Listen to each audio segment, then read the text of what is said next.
UFC spiritual ప్రేక్షకులకు స్వాగతం. నేను మీ ప్రొఫెసర్ డాక్టర్ ముల్లపూడి సత్యనారాయణమూర్తిని. మనకి మాఘమాసం అంటే అందరికీ ఇష్టమైంది, పరమేశ్వరుడికి ఇష్టమైంది, నారాయణమూర్తికి ఇష్టమైంది. ఆ మాఘమాసం ఎప్పుడు వస్తుందరా నాయనా అని చెప్పి అందరూ ఎదురు చూస్తూ ఉంటారు. ఇప్పుడు వచ్చేసింది.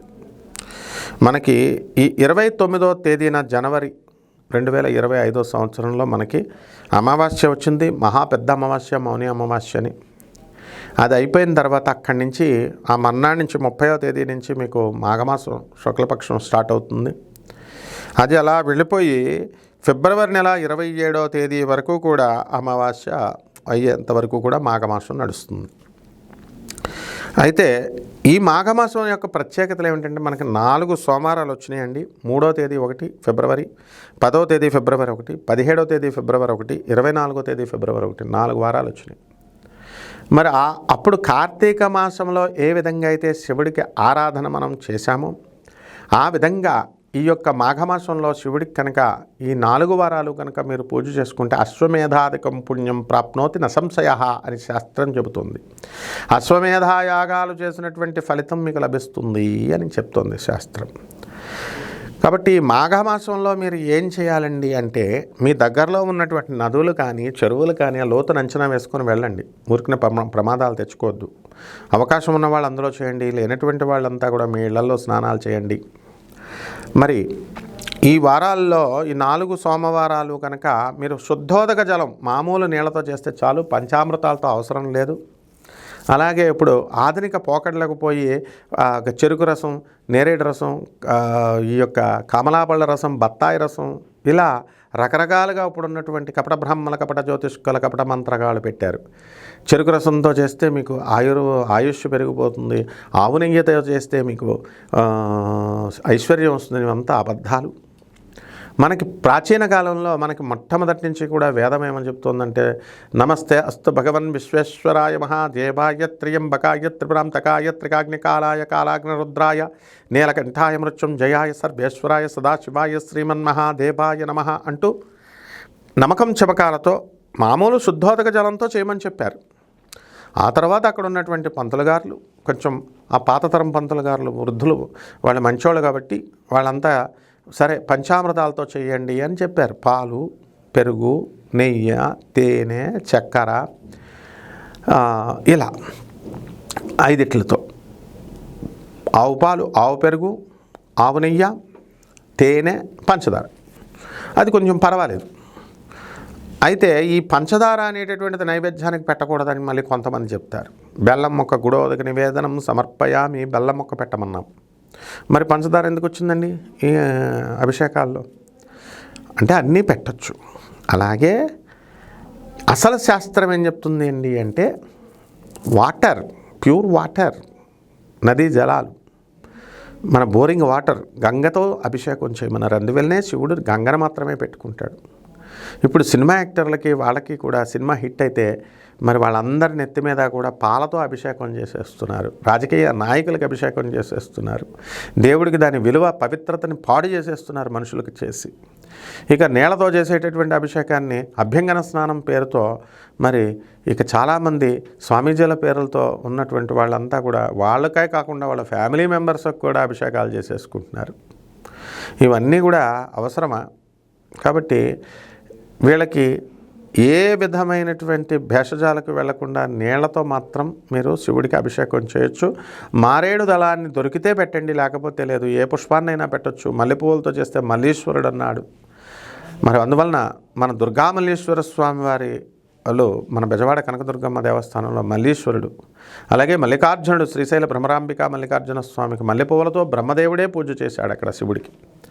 అలాగే ఏ సీజన్లో దొరికేటటువంటి చామంతి, గన్నేరు పుష్పాలతో పరమేశ్వరుడికి చేయొచ్చు. తెల్ల జిల్లేడుకి కాశీలో తెల్ల జిల్లేడు అక్కర్లేకుండా మామూలు జిల్లేడు పూలు కూడా మనం స్నానం చేసి పెడతాం శివుడికి. కాబట్టి మనకి భక్తి ఇక్కడ ప్రధానం. నీళ్లు అనేటటువంటిది మనకి ఈ నీళ్లతో మనం చేస్తాం, బాగుంది. మరి ఈ పంచామృతాలతో స్నానం చేయడం అనేటటువంటిది ఎందువలన వచ్చిందంటే మరి అమీర్ ఖాన్ అడుగుతాడు, ఎందుకు ఈ నీళ్ళన్నీ, ఈ పాలన్నీ వేస్ట్ చేస్తున్నారు. నేను కూడా అలాగే అనుకునేవాడిని. కానీ వాసుదేవ జగ్గి మరి ఆయన ఏం చెప్తారంటే, గురుదేవులు ఈ ఫ్యాట్ కంటెంట్, పాలల్లో ఫ్యాట్ ఉంటుంది, నెయ్యిలో ఫ్యాట్ ఉంటుంది, తేనెలో ఫ్యాట్ ఉంటుంది. ఆ ఫ్యాట్ కంటెంట్ అనేది రాళ్ళు మామూలుగా పగిలిపోతాయి. మామూలుగా మధ్య మధ్యలో మనం తడపకపోతే, ఇప్పుడు ఏ విధంగా అయితే కుండ ఉంటుందండి, ఆ కుండ మట్టి కుండతో తయారు చేసింది క్యూరింగ్ చేయకపోతే మట్టి కుండ పగిలిపోద్ది, బీటలు వేస్తుంది. అలాగే బిల్డింగ్ కడతాం, ఆ సిమెంట్కి కొన్ని రోజుల పాటు మనం నీళ్ళతో తడపకపోతే పగిలిపోతుంది బిల్డింగ్, పెంకులు వచ్చేసి పైకి లేచిపోతాయి. ఆ విధంగా మానవ శరీరం మనం ఎందుకు రోజు స్నానం చేయాలి అంటే మట్టితో తయారు చేసాం. మనం కనుక వాటర్ కంటెంట్ని లోపల తాగకపోయినా, బయట స్నానం చేయకపోయినా ఈ కొండ పగిలిపోతుంది, డీహైడ్రేట్ అవుతుంది.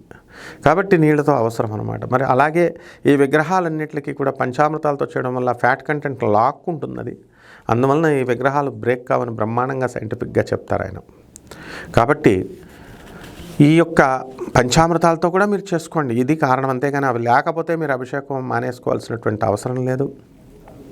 ఓం నమ శివాయ అనేటటువంటి మంత్రంతో చేయండి. ఈ మధ్య కొత్త పోకడలకు పోతున్నారు, కాలభైరవుడికి చేస్తే ఏదో కొత్తవి వచ్చేస్తాయని. ఆ కాలభైరవుడు ఎవరో కాదు, వీరభద్రుడు ఎవరో కాదు, శివుడు ఎవరో కాదు, అంతా ఆయన అంశే.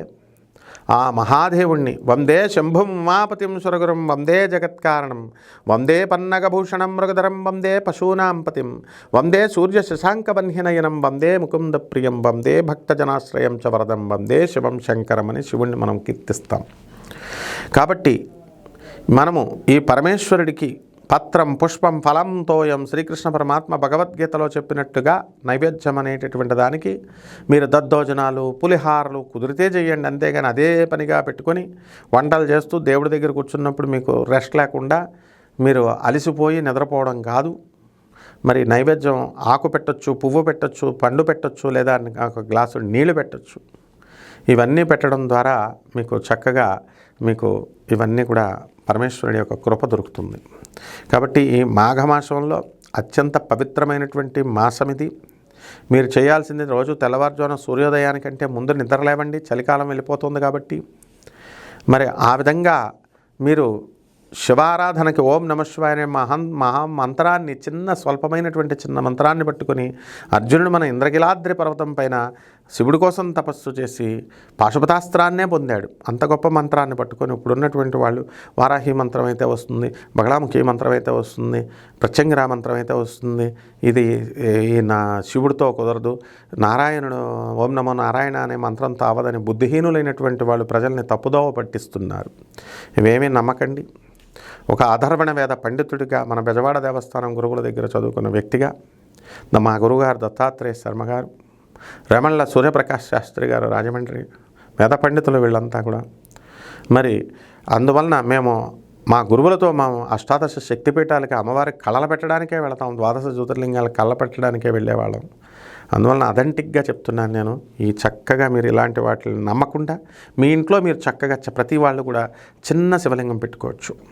చక్కగా శివలింగానికి మట్టితో కానీ ఈ రాయితో కానీ దేంతో అయినా సరే నిర్మోహటంగా పెట్టుకోవచ్చు. నండూరు శ్రీనివాస్ గారు కూడా చక్కగా చెప్పారు పెట్టుకొని చేసుకోమని.